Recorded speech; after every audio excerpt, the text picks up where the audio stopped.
Hello everyone, how you guys doing today? I got on my Snuggie. Yes, I am freezing. I wanted to do a commentary today because I wanted to talk to you guys about the healthcare system. And I know I said my channel was based on paranormal things, helping you guys grow internally and flute covers and stuff.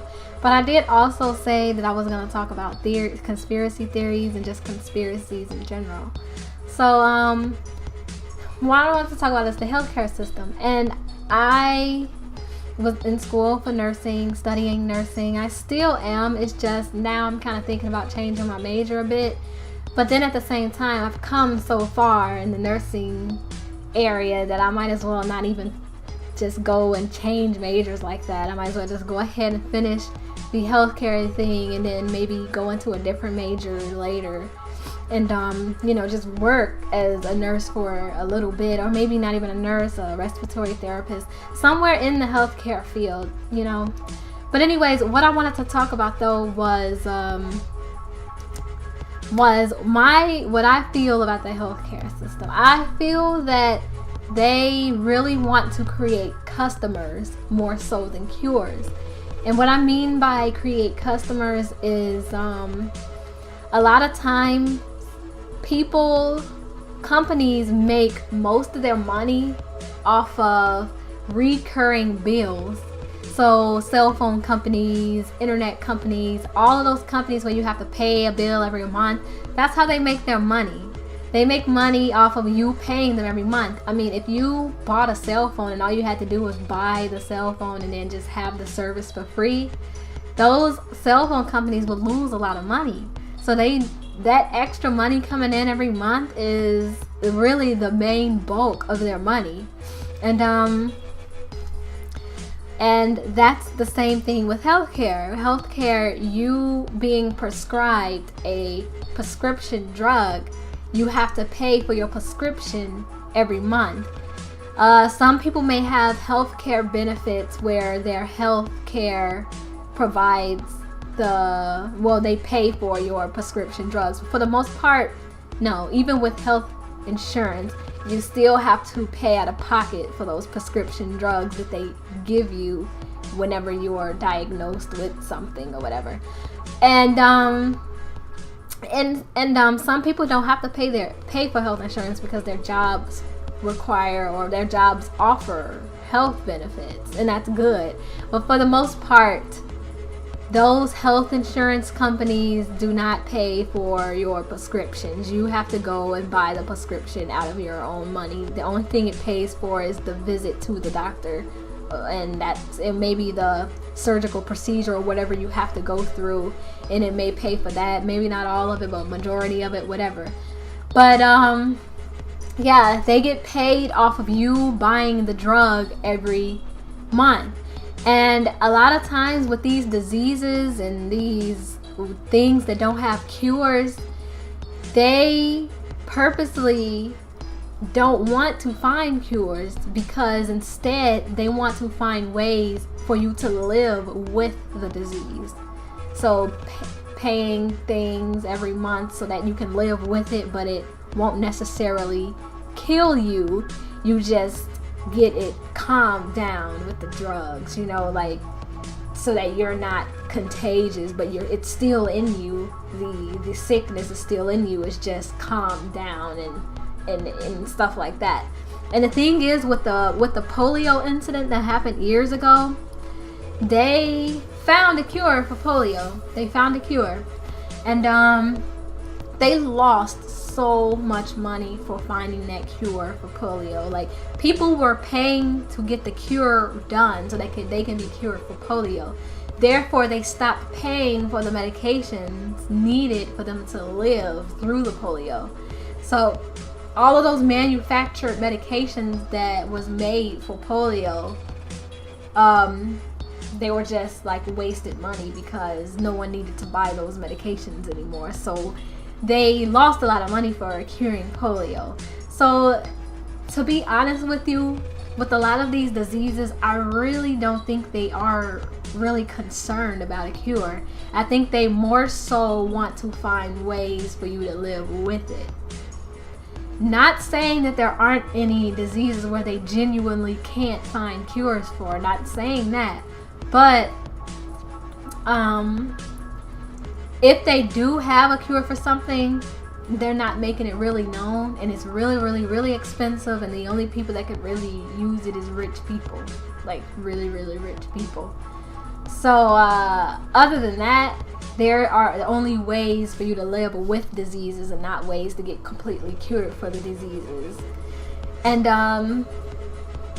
another thing I noticed is that in these drugs that they prescribe to people, because prescription drugs is one of the leading causes of death in America.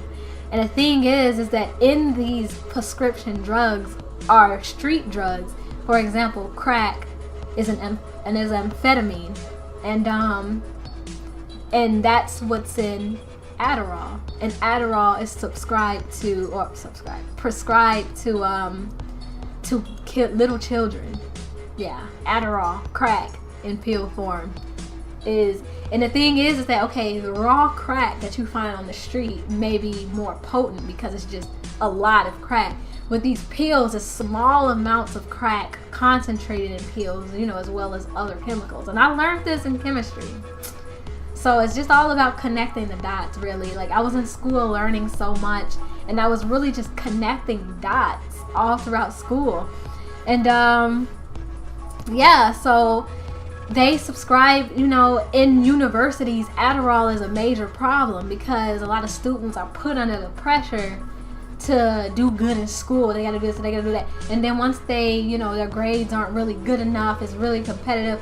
A lot of them, all they have to do is go to a doctor or sometimes their local university doctor or whatever and let them know, like, oh, I'm having trouble concentrating on studying. And a lot of times they prescribe Adderall like candy.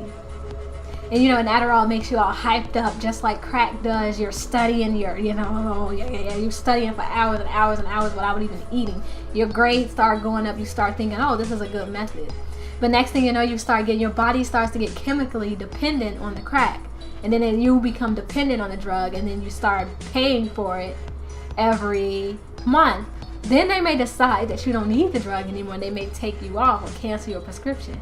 Now what are you going to do? Oh, you're going to go to those street drugs, right? So you can get that which you're chemically addicted to. So a lot of times people who become heroin addicts and crack addicts, it's because, not it's because, but a lot of them, if you talk to them, they started off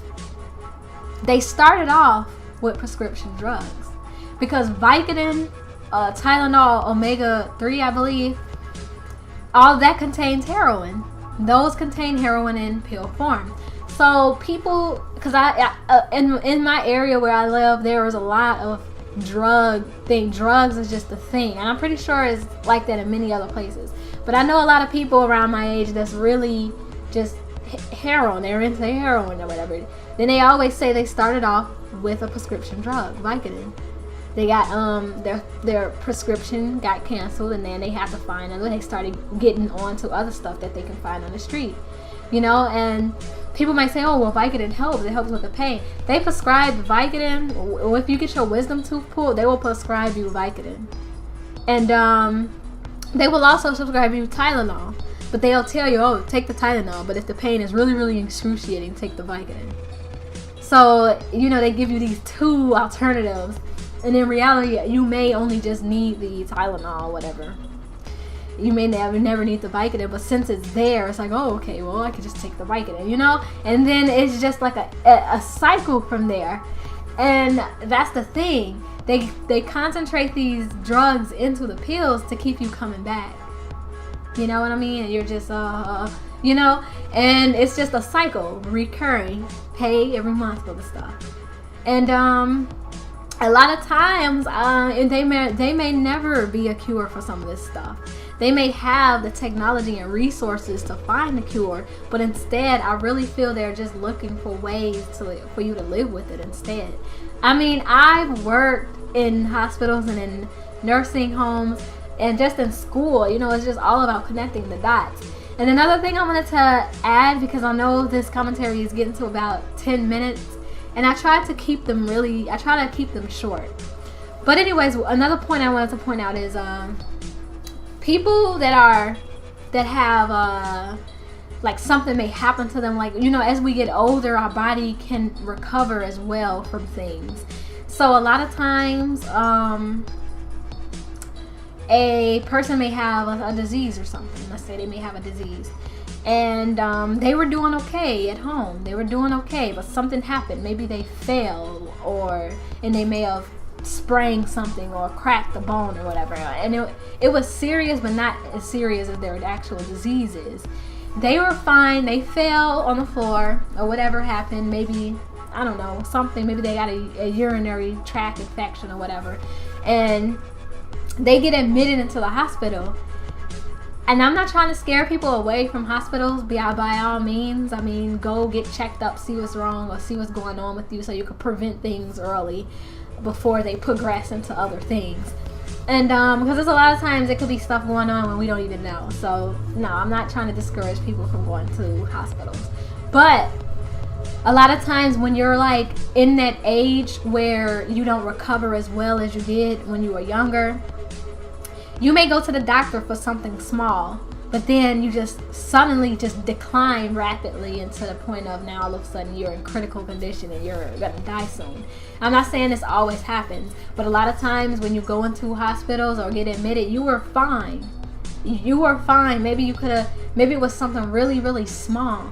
But then after you got admitted into the hospital, all of a sudden you start digressing to a point, and then next thing you know, you died.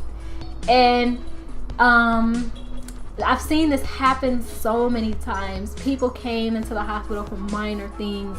Next thing you know, something happened, or something critical happened all of a sudden, and now they're slowly digressing. They may have been doing good on the way to progressing and everything, and all of a sudden this happened. And I'm not trying to say that some of this stuff is done on purpose.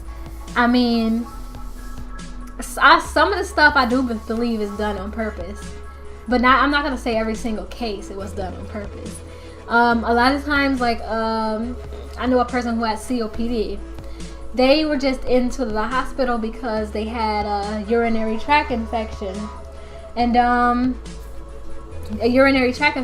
then they all said, "Oh, we have to give them surgery." They gave them the surgery, but they never recovered from the surgery. They were doing good, actually. They were recovering from the surgery. They were getting their breathing treatments and stuff. But the thing is, the doctors started giving them stronger and stronger and stronger breathing treatments. And then eventually their body stopped responding to the breathing treatments. Then they started to digress, because now all of a sudden the medications that was working for them when they were at home isn't anymore, because the doctor was giving it to them too regularly. And it's like they purposely do this sometimes. They know the effects, and a lot of times they don't tell the CNAs anything, because they don't want the CNAs to know, even though the CNA should know, because they could take better care. But they call it the Privacy Act or the privacy policy, so you can't know. But the thing is that I know what's going on. Okay, I'm observing, I'm paying attention. And a lot of times, had they not have went to the hospital for that small thing, they probably could have got some over-the-counter things and been okay. They went into the hospital and they just signed their death warrant.